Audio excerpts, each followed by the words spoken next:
executive producer. Yeah, bremo around the world. Nana. Around the way. Word. Oh, Nana Kwame. Around the world. World. Makada na somewhat world. Na first one can answer that. Minim. Abena. Nana Kwame. Abena ni. Nana ni. Abena ni. Ada na woni ajabro so. David. O say oni obi a ne nim ofe. Eye adwuma una na woni age. Na ebi mo num nya kura. Mo num nya. Ada na ho mo nya fefo ayo da no pay.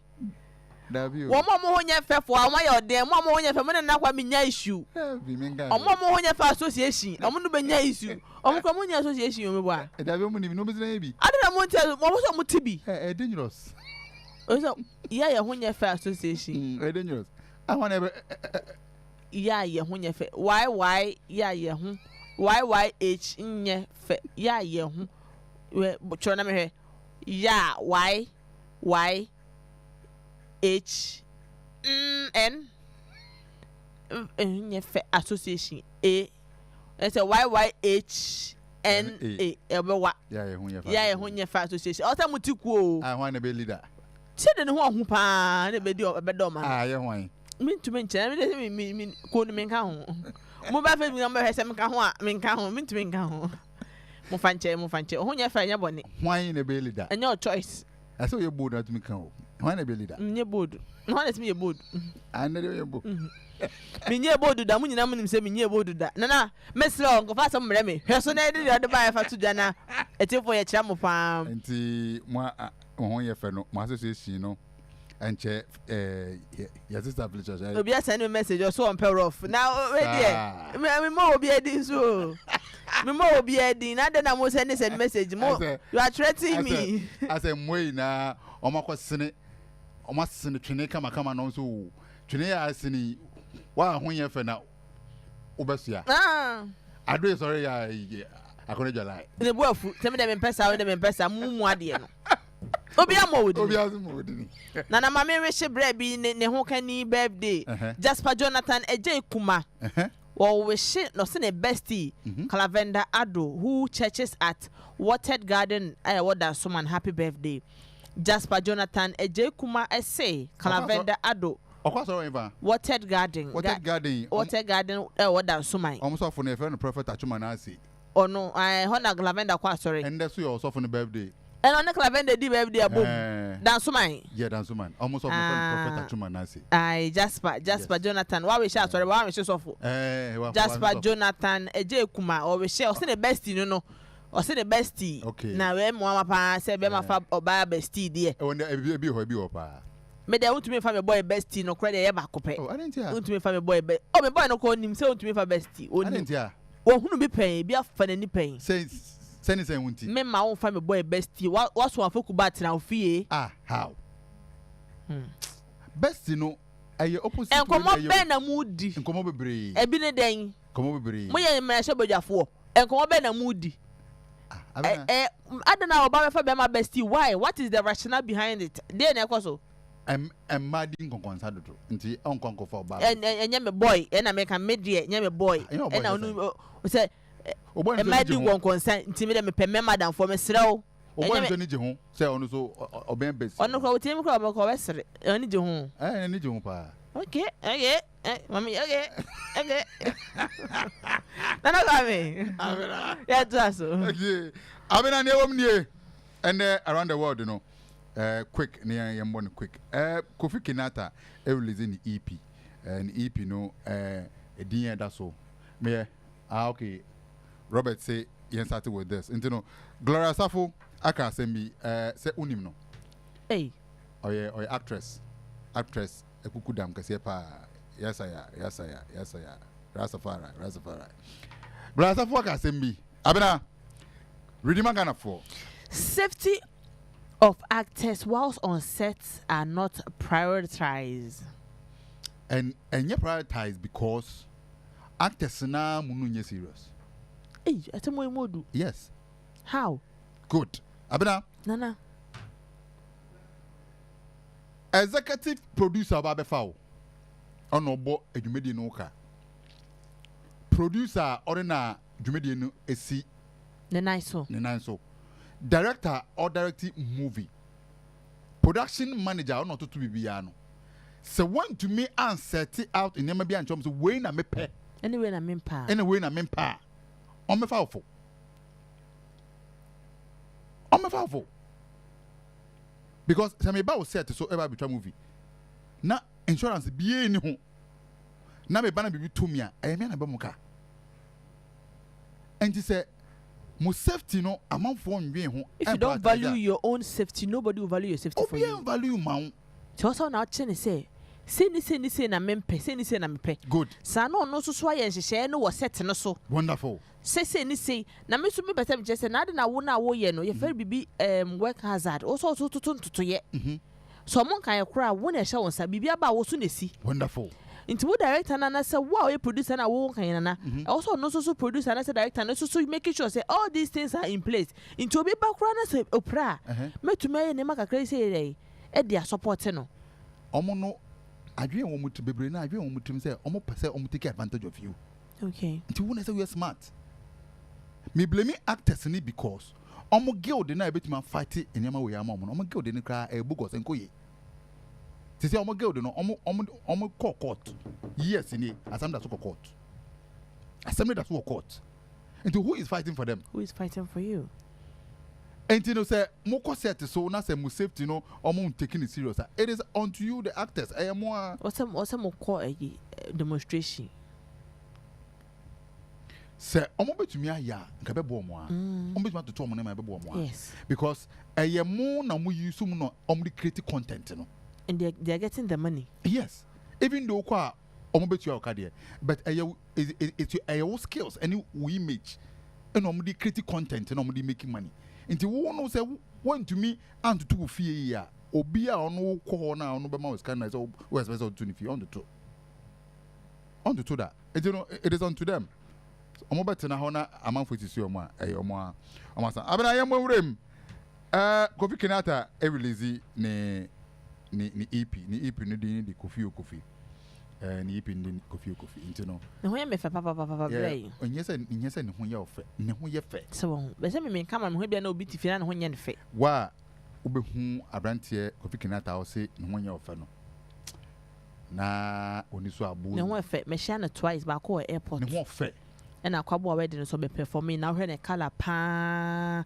mi hu ne ni da o de bia odum nani odum no I like se ne wakata so mi hu Kofi Kinaata se na nini se na nini tete ni pa de wakata odum nani we sure say e bibi nti ana nani e bia ofere ade wo ho tumi hwe ni panim nkasa dabi nti fere dodo no dabi nti sa ona fofo nti ene ya okaza na me chese se bia ona fo de won fere wo mo batie ya wabonti de ofere dabi o asem bi kan okay so mo se me cut nti bia na mo shia baba shop mo bon komo de ti ya odum nani sa e bia na me wo hu nani da dabi o sa so gra hu nani da e bia I've never seen his eyeballs before nani ya e bia nani ya Apollo ye no Apollo we na kwa me Apollo dai we Apollo we we're releasing the EP friend Kofi and na EP no album you know picture cover no efe papa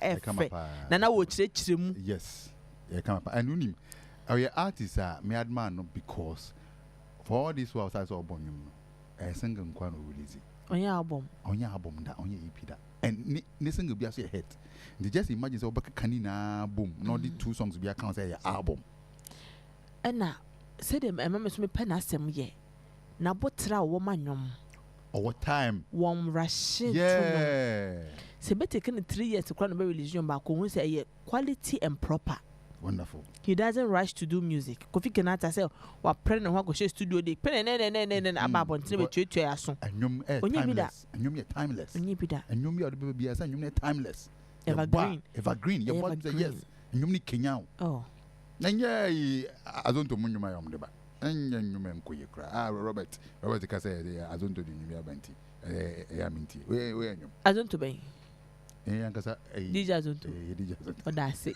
EP no mo da ayi no cover ni yeah wonu say na wo kirem say ni area ni If you kuma. Osi the area ni what osi sa public toilet not in sa right. Oh. Osi fi no mo fa kodi agro nti oso onu ni na ne kata ni no so nyina na say no me. Nti na opese onya sa feel no. Okay. Onya sa feel no si fie na e wo yen sa bonkum so yi. O ma season the time ba kwato so. Oso onyi ne ekura da so da otwam ya wo se tane da so. Na untumi mfa. And obi busa ne say na mail ne ye de no so oh mail ne obi ahu mail a hu say bibi ko so na mail ne ye de ade I say wako amansan eyi na private private brofo oyo aka brofo the to da ye ko na say man de na ye man na ye hwe na mema de ni suane akɔhye ho because ni na adwuma kora na ni na ekoye adwuma kora na yeah mekai abayo bi anei wabaso e wo media nim pa fe na kowu honum baby etibie wo baby yesi kane no okọ amansan ade no okɔhye so a tumi bu ade ya ono nkɔ okɔhye no be say 2 hours no mpie obana ne hu free ba besia we ne mai bia tina ye fe no etunkon prophet na se sound no etunkon prophet koto no okɔhye wo be say 2 hours no ma onya mai orinyama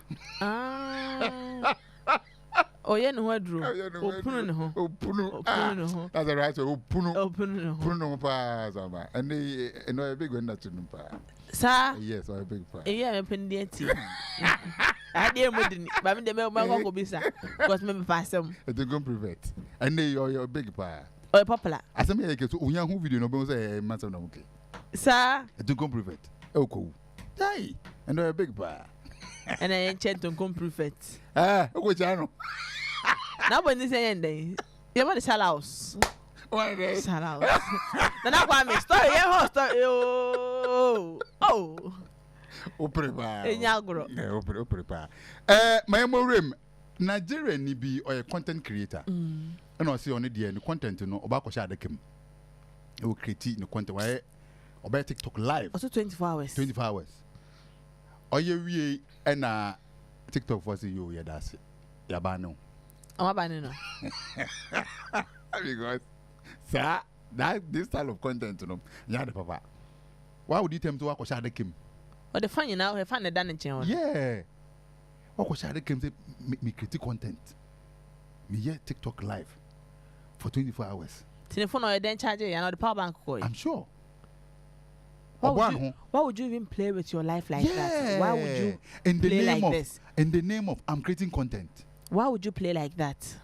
See. That's serious. Oh. The police chill no. Yes, that's the police for channel. Do video ye no. Do two amana. Do sa anwea.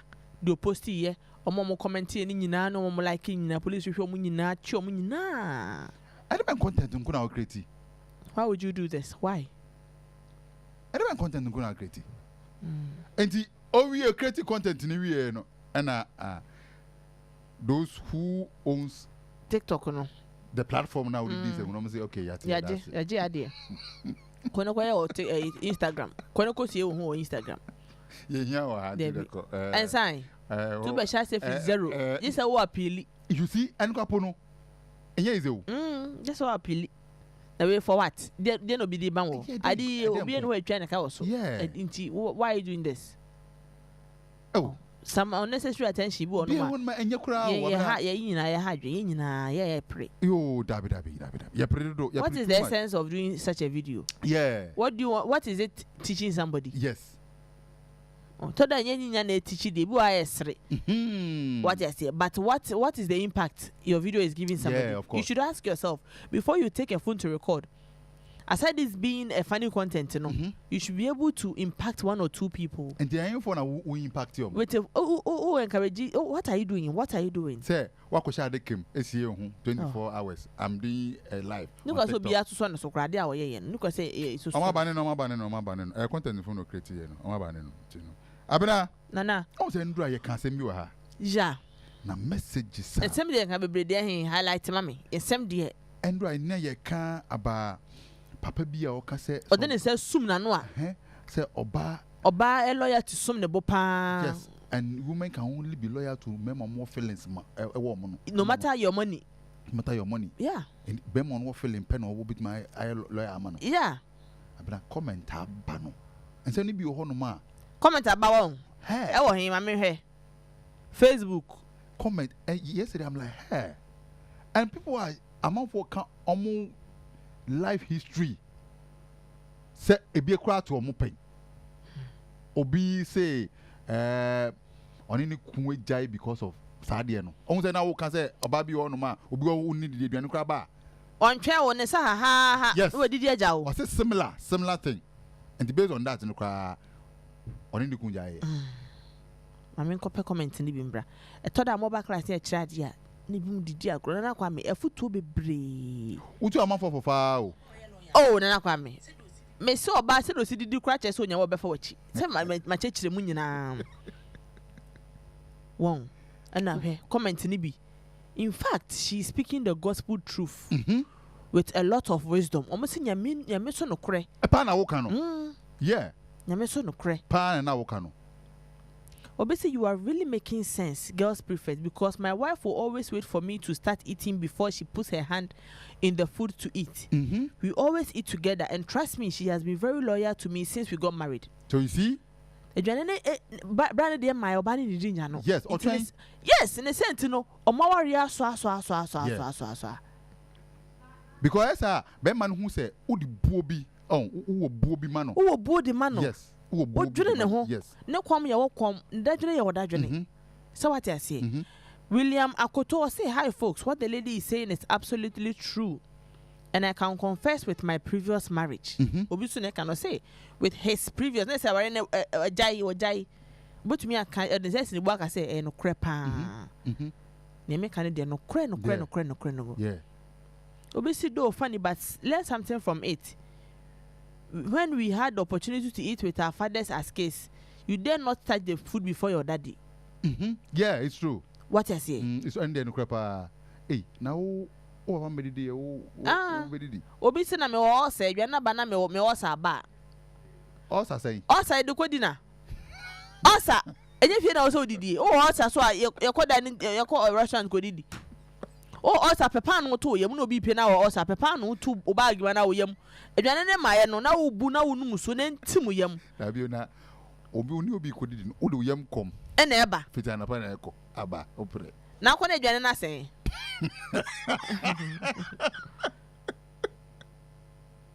More comment. Obi say, what type of fake advice is this? What if the guy food won't be ready for the next 20 to 30 minutes? So you expect the lady to keep waiting while the food, different types of food. Anyone or Kasani or Obana Bema? Bema. Anintia. Bema. Or see Benny and never check. Wait, guy, we. When you get that. Debbie. International. Bema, the join them now to be dead or banner. Gary, the Gary Jan. The baby Jano. If you want pen or crack. Abena. Nana. Anti around the world, no, Yamiadum, see na Sunday, Mother's Day. Sunday, Mother's Day, Intino, Abena. Obia can say more ba. Obi say same with finding out trusting and loyal friends. Organize a party for your boys and girls and observe how they eat and drink from your expenditure. Some will come to the party with supporting drinks and meat. If you some will come empty-handed. Some will eat as if it's their last meal. Some will eat slowly and carefully, thinking about leaving some. Yes. From this set of friends, choose your choice. Yeah, of course, I'll choose. So what else? Obi obedi dia di bia kofi. Obo no makakra bi otika cross obi ni bi. Yes. Obo no ma obe make sure so be serve obia asa no no ase odidi. Ni nyina ye ni pesu. Yes, ni nyina ye ni pesu bai. Ni nyina e kan di bi e de kire yen. Enu krepa. Me bo on ma ye mu ye ni mu so. Se omhu ni se e agro ni edu. Abena. Nana. Yanko enim Sunday Mother's Day. And happy Mother's Day to all the mothers. Happy Mother's Day pa. Happy Mother's Day. Papa, mommy, fam, more class here. And mo yerenom. One more class, and you didn't have a ton of papa and your hanum. I munya mamma, girlfriends. Happy Mother's Day, pa. Yamin Shram, no mamma, come pa. No munya, sama moon coswa, fam one fee. And cre. Yamin Shram. Happy Mother's Day. And come up, mammy, Akusiata. Happy Mother's Day. And come up, my lovely stepmom, Ernestina. God bless you so much. Say akwala we oti or stubborn pa maso din maso din this woman has been able to manage me up to date. Oh, my stepmom is solid. I'm telling you, my stepmom. I wish I could be in bisa. Oh, yeah, I'm telling you, I wish I could be in your stepmom to send me the and it's Tina Teki, solid woman. Because my sword ding, take us will be as well. Yemi Shano. Mommy, happy Mother's Day to you. I wish me happy Mother's Day. Linda say happy Mother's Day. Yemi Shao pa. Any akoma pa odi atayechi sa solidly and easy single parent and it has never been easy, it will never be easy, but you made it easy. Yemi Shao when you be crying album adene epe bi my yedi Saturday classes so niska kra na me dwo so ade Saturday class me nkoye hwe so no me pese me ko bi ni na chu ma me ko mba so no abiri me kama Yemi Shao pa Yemi Shira mami fo mo me show you nyina me wo fayere anti B general CEO group CEO Antiama HR Miss Nancy Nana McBrown delay obia me pese me rebe fi obi edin anti Roslyn Giza anti Thelma anti Prudent we Esther Franca anti Vega Kwetima Yamisha obia. God bless every one of you. The support has been massive since day one. Yamisha munina wa me refill din Mama Millie, Auntie Matilda, Precious Bachona. All my class be Auntie Becky, all the women in my class. Happy Mother's Day. Upia Erica no baby no potential mothers. God bless you all. And I'm a future mother-in-law so Yami insha ne pa Yami shra no. Onua 95.1 FM. Yeah, Junimo.